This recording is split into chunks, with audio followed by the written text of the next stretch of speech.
again, here for a full body strength segment. As you all know, my favorite way to do workouts, at least when you come to my classes, I do a core, a leg, and an upper body workout, and then repeat that again. So ultimately we do 2 core, 2 leg, 2 upper bodies. We're gonna uphold that same sequence here. You will run through 1 exercise all the way down through the 6th. Rest for about a minute or so, and start at the top again. If you feel like after 1 round, you can go straight into the next for a little bit more of a challenge to spike that heart rate. As long as you can manage it, you're not dying. Feel free to jump straight into a next one, but make sure you're not going too crazy. So the first thing we're gonna do is on our back, we're gonna start with a jackknife sit-up. And it's gonna be legs supine, arms over the head, legs fully extended out in front of you. And what we're gonna do is we're gonna be reaching up and across the body towards the foot and back down. Don't worry about if you can't get your legs straight. You can do it like this too. The goal is just to reach the leg and the arm at the same time, coming up a little bit on the front, the upper body, more so with the leg, and then back down. Arms trying to stay over your head the whole time, even when they're not reaching.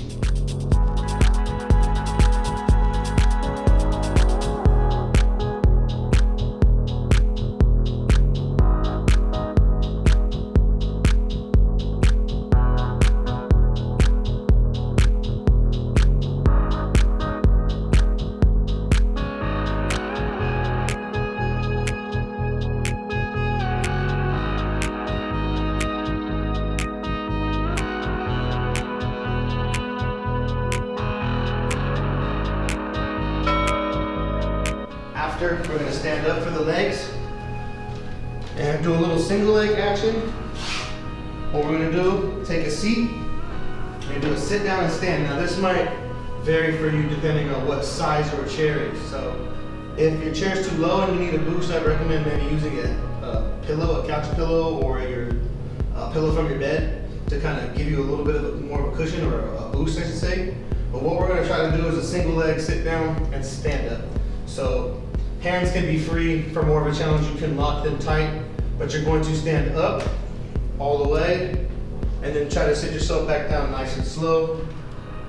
Back up, stand all the way up, and then control all the way down. Now if that is giving you problems, you can use the opposite leg right in the front of the toe, not way out here, right in front of the toe of the working leg, and use that as a kickstand. We want to use more of the left leg than the right leg.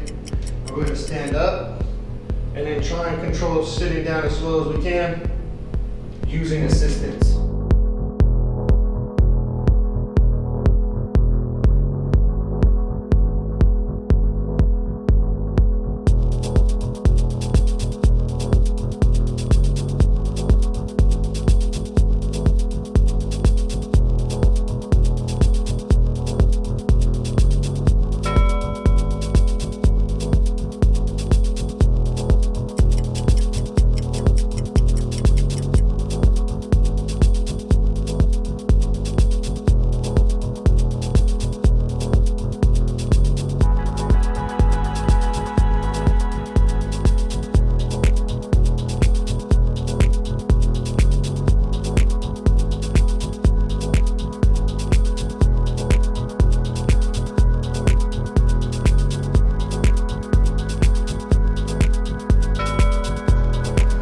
We're going to get into a push-up position. Once again, we've been in this position a couple times already in previous workouts. For this, tuck the pelvis under again, arms shoulder width apart. I want to have a nice angle to my hips or to my spine. I don't want to be down here. And what I'm going to do from this position is reach across and tap my shoulders. Okay, so this is a little coordination, some shoulder stability. It's working your triceps and even your chest a little bit because you're holding this push-up position. From a front view so you can see what's going on. We're here, 1, 2, 3, okay? For a more advanced position, we're up in the push-up position, doing the same thing, trying to limit sweat. We're not trying to do this. Okay, when you keep your hips square with that pelvic tilt, 1, 2, might help spread your feet out a little more, 3, 4. From a side view, We're not down like this, but we're up. Tilted and engaged. 1, 2. Try not to sway back and forth.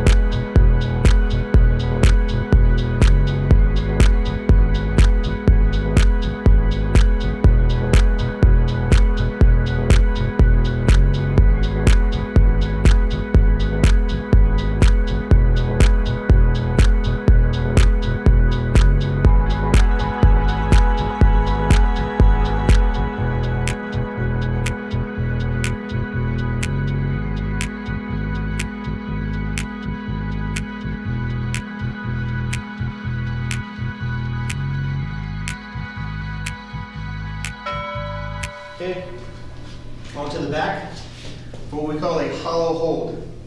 So we're gonna kind of get in the position that we have for a dead bug. Take the arms over the head, elevate the shoulders, and extend the legs. Now this is extremely hard. The trick is if you want to extend your legs all the way, you have to be able to maintain the contact with your back on the ground. So we don't want that, right? No gap there. Close it and elevate. Okay, so this is the harder version. If you want to make it even harder, you can rock back and forth. Otherwise, easier version, knees in, shoulders up, arms over the head a little bit. That should be enough to tax you here.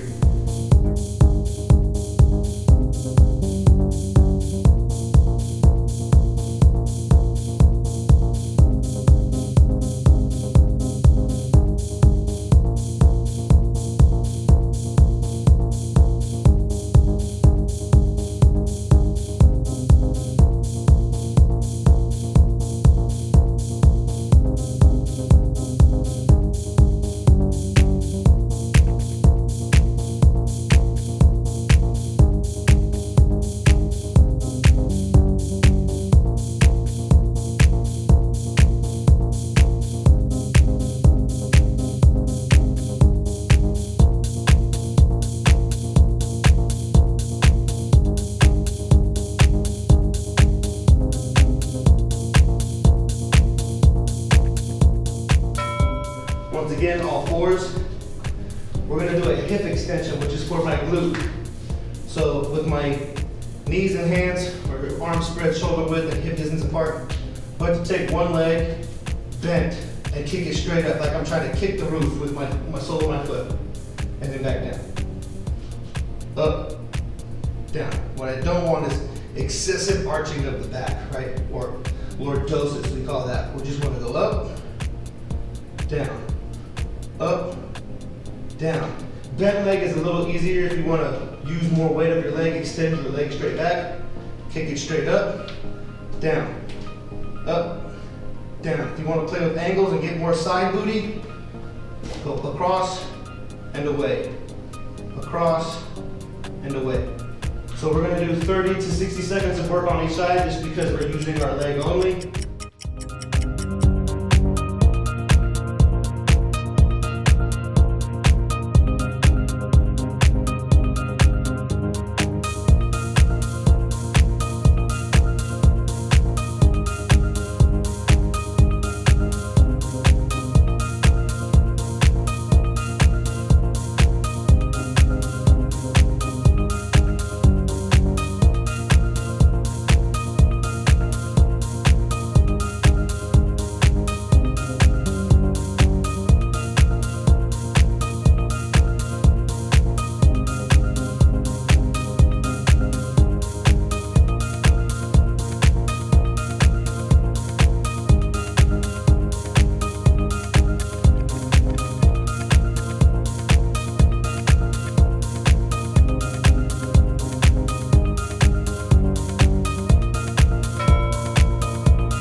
Lastly, we're gonna bring ourselves against the wall. You might need a mat or do it on the carpet, somewhere where you have cushion for your knees. We're gonna get close enough, full kneeling position. Tuck your pelvis in, right? So you're engaging your glutes, your hamstrings, your back is supported. We're gonna push our chest in. Push our chest in and round our shoulders, and kind of like a plank position against the wall. Starting with our arms straight, not down. We wanna sink in that chest towards the back, create a round dome, if you will, where the shoulder blades are, and slowly walk your arm up, up, up, up, and up. So 3 times on each side, and then 1, 2, 3, 4, 5, 6, starting at the beginning position. Always trying to check to make sure we have that chest pushed in. We're trying to work the serratus here. Okay, so 1, 2, 3, 4, 5, 6. I'm not trying to go all the way up here, just a slight angle up. Maintaining that chest pushed in, elbows against the wall, no angle in, side in way this way. Just like the plank, we don't want to create that. We want that open, push down, down, down. All while holding a pelvic tilt